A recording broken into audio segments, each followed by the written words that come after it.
Imagine walking into an Apple store, looking at the sleek glass tables, and realizing that the most powerful tool in the room isn't the $2,000 MacBook Pro or the massive iPad Ultra. It's the one tablet everyone usually overlooks. The entry-level iPad. For years, the base model iPad has been the reliable, safe, and, let's be honest, slightly boring choice. It was the student tablet. The grandma tablet. But something is shifting in Cupertino. As we look toward the launch of the iPad 12th generation, the whispers from the supply chain aren't just about a faster chip or a new color. We are talking about a total identity crisis, in the best way possible. Welcome to my channel Tech Launch. Subscribe my channel and click on the bell icon for the new tech updates. Apple is about to turn their budget device into an AI-powered monster that might just make you question why anyone would spend double on an Air or a Pro. Welcome to the deep dive into the iPad 12. If you're watching this, you probably know that the iPad 11 was a solid bridge, but the 12th gen? This is where the bridge meets the future. We are talking about a device designed to handle the weight of the next decade of computing. In this video, we are stripping away the marketing fluff and looking at the cold, hard leaks, the engineering challenges, and the psychological games Apple is playing with your wallet. Why is the iPad 12 the most important release of 2026? Because for the first time in history, the cheapest iPad is going to have the brains of the most expensive iPhone. Let's talk about the heart of the machine. The rumors are swirling around the A18 and A19 chips. Now, for the casual user, those are just numbers.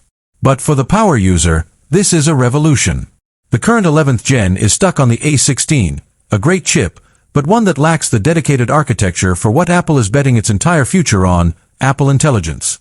The iPad 12 is being built as an AI-first device. We are talking about 8 GB of RAM as the new standard. In the world of Apple, RAM is gold. Moving the base iPad to 8 GB isn't just a spec bump, it's a permission slip. It's Apple finally saying, yes, you can run professional LLMs, you can do generative image editing, and you can multitask without the system killing your background apps. Think about what that means for the average American student or the remote worker in a New York City coffee shop. You aren't just buying a screen for Netflix anymore. You're buying a neural engine that can summarize your lectures in real time, generate code snippets while you're on the bus, and edit high-resolution photos with AI tools that used to require a desktop rig.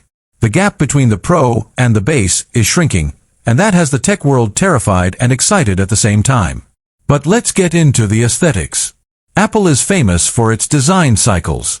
Usually, they find a chassis they like and they stick with it for half a decade. We saw the big jump with the 10th gen, the removal of the home button, the transition to USB-C, the vibrant colors. For the 12th gen, the word on the street is refined minimalism. Don't expect a foldable screen or a transparent back. Apple is perfecting the 10.9-inch form factor.